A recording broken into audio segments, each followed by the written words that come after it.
તો અમદાવાદમાં ભગવાન જગન્નાથની રથયાત્રાને આડે હવે ગણતરીના દિવસો જ બાકી છે, ત્યારે રથયાત્રાને લઈને તમામ તૈયારીઓ પૂર્ણ કરવામાં આવી છે। રથયાત્રાનું ખાસ આકર્ષણ ગજરાજ હોય છે અને આ વર્ષે રથયાત્રામાં 17 ગજરાજ સામેલ થશે। રથયાત્રામાં સામેલ થનારા તમામ ગજરાજના સ્વાસ્થ્યની વિશેષ કાળજી રાખવામાં આવે છે, જે રથયાત્રાના એક સપ્તાહ અગાઉ જ શરૂ કરવામાં આવે છે અને તેમાં પણ સતત 3 દિવસ સુધી દરેક ગજરાજની પશુ ચિકિત્સક દ્વારા તપાસ કરવામાં આવે છે।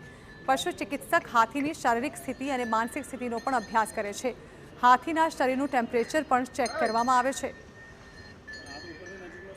આના સિવાય રેસ્પિરેશન અને પલ્સ રેટ જેવા ટેમ્પરેચર લેવામાં આવે છે। એ સાથે ચાલ, એનું નોર્મલ બિહેવિયર, દરેક વસ્તુ ઓબ્ઝર્વ કરવામાં આવે છે અને જેથી એમનું ફિઝિકલ અને મેન્ટલી બંને બિહેવિયર પરથી કોઈ પણ અડચણ ના થાય એના માટે ખાસ તકેદારી રાખવામાં આવે છે। રથયાત્રા દરમિયાન જનરલી આપણે વિચાર કરીએ ને તો ટોટલ 17 કિલોમીટરનો રૂટ છે આપણો, એટલે ફર્સ્ટ અમે પ્રાયોરિટી દરેક હાથીઓની એ ચેક કરીએ છીએ કે એ પહેલાં 17 કિલોમીટર ચાલી શકે છે કે કેમ, એની પોતાની સ્ટેમિના હોય એ અમે પહેલાં એની ગેટ ઉપર ચેક કરીએ। પહેલાં એના જે પગમાં જે નખ હોય છે એ નખમાં એક સ્પેશિયલ રોગ થતો હોય ફૂટ રોટ કરીને, એ ફૂટ રોગ જો હોય તો પેઇનફુલ કન્ડિશનમાં હાથી ચાલતો હોય છે, એટલે જનરલી અમે એક ખાસ ચેક કરીએ છીએ।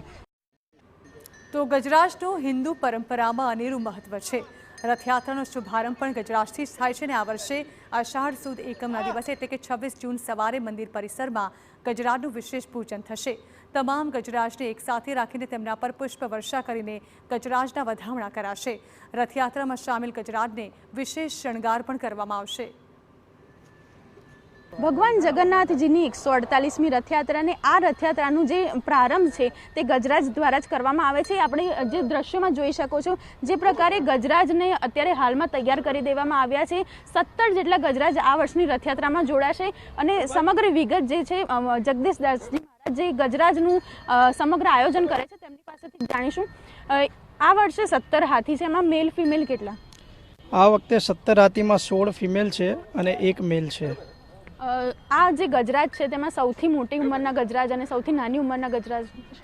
સૌથી મોટી ઉંમરમાં લગભગ 3 ગજરાજ છે, જે લગભગ 60 થી 65 વર્ષનું એમનું આયુષ્ય છે, જેમાં ગુલાબકલી છે, પછી સંતોષી છે, પછી પાર્વતી છે અને સૌથી નાની એજમાં બલરામ જે મેલ હાથી છે એ સૌથી નાની આયુષ્યનો છે, જે લગભગ 12 થી 13 વર્ષ એની ઉંમર છે એપ્રોક્સ। આ વર્ષે રથયાત્રા દરમિયાન વિશેષ આયોજન કરવામાં આવ્યું છે, ગજરાજનું પણ પૂજન કરવામાં આવશે। કયા દિવસે આ પૂજન હશે અને કેવી રીતની વ્યવસ્થા છે? એમ તો ગજરાજનું પૂજન તો દર વર્ષે હોય છે, પણ આ વખત બહુ વિશેષ આયોજન કાર્યક્રમ ગજરાજની પૂજા માટે રાખવામાં આવ્યું છે 26 તારીખે, જેમાં હાથીઓ માટે, હાથીઓને સજાવવા માટે અને હાથીઓના પૂજન માટે અમે વિશેષ બધી વ્યવસ્થાઓ કરી છે, જેની તૈયારીઓ હાલ આજે ચાલી રહી છે। 26 તારીખે ભગવાન ગણપતિનું સ્વરૂપ ગજરાજોના બધા ગજરાજોને વ્યવસ્થિત ડેકોરેટ કરીને શણગારીને, જેમના માટે અમે લોકોએ શણગાર બનાવડાયા છે, મંગાવડાયા છે।